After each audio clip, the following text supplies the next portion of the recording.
حادثات سے بچنے کا وظیفہ۔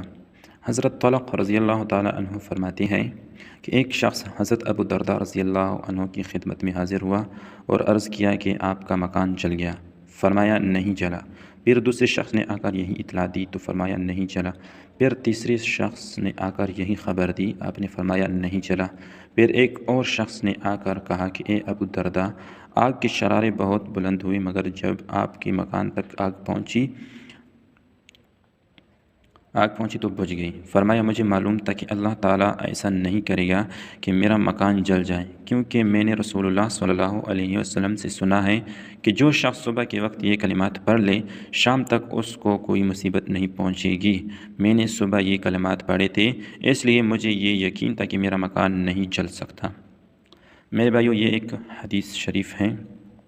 حضرت ابو درداء رضی اللہ تعالیٰ عنہ کی خدمت میں حاضر ہوا، یعنی یہ ایک حدیث جو ہے نا ہے۔ تو جو بھائی صبح کے وقت یہ کلمات اس کلمات کا ورد کرے گا، اس کو صبح سے لے کر شام تک کوئی بھی حادثات جو ہے نا وہ نہیں پہنچے گی، کسی بھی حادثے میں یہ جو ہے نا اس کو تکلیف نقصان نہیں پہنچے گی۔ لیکن بھائی اصل بات جو ہے نا ہمارے ایمان کا ہے۔ صحابہ کرام رضی اللہ تعالیٰ عنہ اجمعین کا ایمان بہت زیادہ قوی تھا۔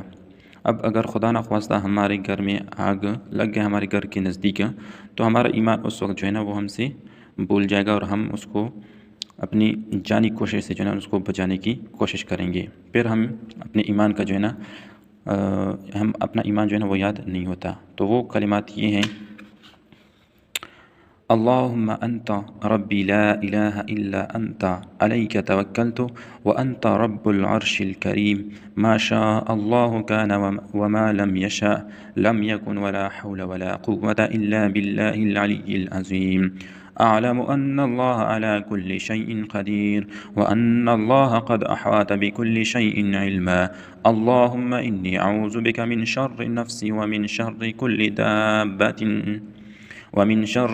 دابة أنت آخذ بناصيتها إن ربي على صراط مستقيم۔ یہ وہ کلمات ہیں جو آپ کو ہر قسم کے حوادثات سے اللہ تعالیٰ کے فضل و کرم سے بچا سکتا ہے۔